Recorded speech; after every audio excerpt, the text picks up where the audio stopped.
ಅಂಶದಲ್ಲಿರುವ ನೀರಿನ ರೂಪದಲ್ಲಿರುವ ಶಿವನಿಗೆ ಭವ. ಆ ನೀರಿಗೆ ಶಕ್ತಿಯನ್ನು ಕೊಟ್ಟವಳು ಭವಾನಿ. ಭವಾನಿ ಈಸ್ ಭವನ ರಾಣಿ. ನಿಮ್ಮ ಮನಸ್ಸಿನಲ್ಲಿ ಫಸ್ಟು ಎಲ್ಲ ಹೆಸರಿಗಿಂತ ಫಸ್ಟ್ ಬರಬೇಕಾದ್ರೆ ಸರೆಂಡರ್ಗೆ ಭವಾನಿ. ನಾನು ಶುರು ಮಾಡುವಾಗ, ದೇವಿ ಪೂಜೆ ಪ್ರಾರಂಭ ಮಾಡುವಾಗ, ನಾನು ನಿಮ್ಮ ಥರ ಏನೂ ಮಾಡ್ತಾ ಇರಲಿಲ್ಲ. ಸ್ವಲ್ಪ ದಿನ, ಎಷ್ಟೋ ವರ್ಷಗಳು ಏನೂ ಮಾಡಿಲ್ಲ ನಾನು. ಇದ್ದಕ್ಕಿದಂಗೆ ಪ್ರಾರಂಭ ಆಯ್ತಲ್ಲ. ಪ್ರಾರಂಭ ಆದಾಗ ಯಾವುದೋ ಒಂದು ತಾಯಿಯ ಹೆಸರು ಸುಲಭವಾಗಿ ಅವಳನ್ನು ಆಶ್ರಯಿಸೋದಕ್ಕೆ ಬರೋದು ಭವಾನಿ. ನಾನು ಯಾವಾಗಲೂ ಜೈ ಭವಾನಿ ಅಂತ ಇರ್ತೇನೆ.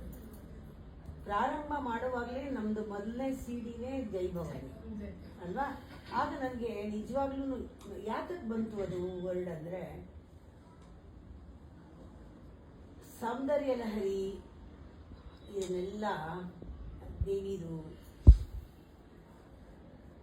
ಓದ್ತಾ ಇರುವಾಗ, ತಿಳ್ಕೊಳ್ತಾ ಇದ್ದಾಗ ಪ್ರಾರಂಭದಲ್ಲಿ ನಾನು ಹಿಡಿದಿದ್ದು ಮಂತ್ರನೇ ಭವಾನಿ ತ್ವಂದಾಸೆ. ಅದೇ ಮೊದಲು ಎಲ್ಲರಿಗೂ ದೀಕ್ಷೆ ಕೊಟ್ಟಿದ್ದು ಅದೇ. ನಾನು ಎಲ್ಲರಿಗೂ ಭವಾನಿ ತ್ವಂದಾಸೆ ಮೈ ವಿತರ ದೃಷ್ಟಿಂ ಸಕರುಣಾಂ ಇತಿ ಸೋತುಂ ವಾಂಚನ್ ಕಥಯತಿ ಭವಾನಿ ತ್ವಮಿತಿ.